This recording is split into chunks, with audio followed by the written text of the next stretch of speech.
In 1971, something happened that changed the global economy forever. Not through war, not through revolution, not through elections, but through a television announcement. And almost nobody understood what it really meant, because that was the day money stopped being real. Yet life continued normally. People still went to work, banks kept giving loans, governments kept printing money, and the world moved forward as if nothing had happened. But behind the scenes, a silent transformation had already begun. A system where money was no longer connected to anything physical. A system where debt became more valuable than gold. A system where governments could create trillions of dollars out of thin air, while ordinary people slowly became poorer without understanding why. Today, the average person works harder than ever, yet owns less. Housing prices keep rising, savings lose value every year, and debt grows faster than entire economies. And all of it can be traced back to one moment: the day money became an illusion. For thousands of years, money had limits. Gold was valuable because it was rare. Silver had value because it couldn't be created overnight. That limitation protected economies. Kings could not print unlimited gold. Governments could not create wealth from nothing. If a country wanted more money, it needed more real resources. And for centuries, this created a natural restriction on power. Then paper money arrived. At first, paper notes were simply certificates. A promise. You could walk into a bank and exchange that paper for real gold. The paper itself wasn't the money. Gold was. This system became the foundation of modern banking. But hidden inside it was a dangerous temptation, because governments realized something terrifying. If people trusted the paper, they might never ask for the gold. After World War II, the world was devastated. Europe was in ruins. Entire economies had collapsed, and one nation emerged more powerful than all the others: the United States. America held most of the world's gold reserves. Its economy dominated global trade. And because of that power, the US dollar became the center of the international financial system. This arrangement became known as the Bretton Woods system. Under this agreement, the dollar was tied to gold. $35 would always equal 1 ounce of gold. Then other countries tied their currencies to the US dollar, which meant the entire world was trusting America not to print too much money. At first, the system worked. Trade expanded rapidly, economies grew, the middle class became stronger. But then something changed. Governments discovered they could spend money they didn't actually have.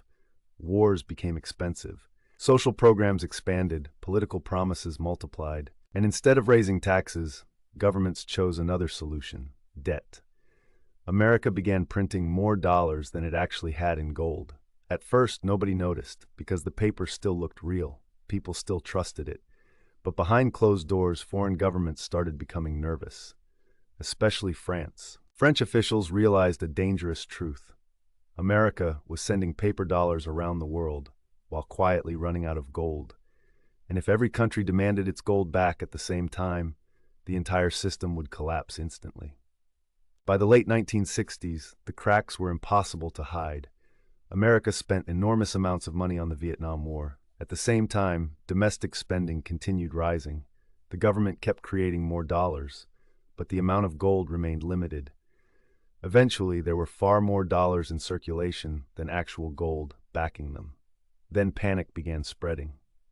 Countries rushed to exchange their dollars for gold before everyone else did. America's gold reserves started disappearing rapidly. The illusion was collapsing.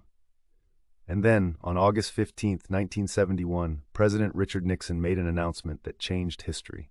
He appeared on television and declared that the United States would temporarily stop converting dollars into gold. Temporarily, that was the word he used. But the system never returned. The dollar was no longer connected to gold. Money now depended entirely on belief, nothing else. No metal, no physical limit, no real backing, just trust. And almost nobody understood the consequences, because daily life still seemed normal. People still received paychecks, stores still accepted money, banks still operated. But the foundation had completely changed. For the first time in modern history, governments could create unlimited money without holding real reserves behind it. And that changed human behavior forever. This new system had a name: fiat currency. Money that has value simply because governments say it does. not because it represents something real. At first, the flexibility seemed useful. Economic crises became easier to manage. Governments could stimulate economies quickly. Central banks gained enormous power. But the hidden consequences slowly appeared. Debt began growing uncontrollably. Because once money no longer required physical backing, borrowing became addictive. Governments borrowed more. Banks issued more loans. People spent more money.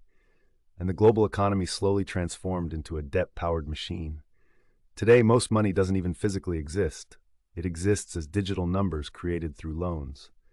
When banks issue loans, they effectively create new money, which means debt itself became the engine of economic growth. And this created a dangerous paradox. Modern economies now depend on constantly expanding debt to survive. If borrowing slows down, growth collapses, businesses fail, so the system must continue expanding forever. More debt, more liquidity, more money creation. But there's one major problem. Real-world resources are still limited, and eventually unlimited money collides with limited reality. Debt has become the foundation of the modern economy. This is not a side effect. The entire system depends on continuous borrowing, which means endless growth is no longer optional. It has become necessary. Money is not wealth. Real wealth is energy, land, food, production, infrastructure, skills, and resources.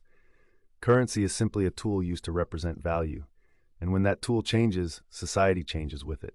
The day money stopped being real did not look dramatic. There were no riots in the streets, no instant collapse, no immediate panic, just a television announcement. And the world entered a completely new era. An era where money could be created infinitely, where debt became the fuel of civilization, and where financial reality slowly detached itself from physical reality.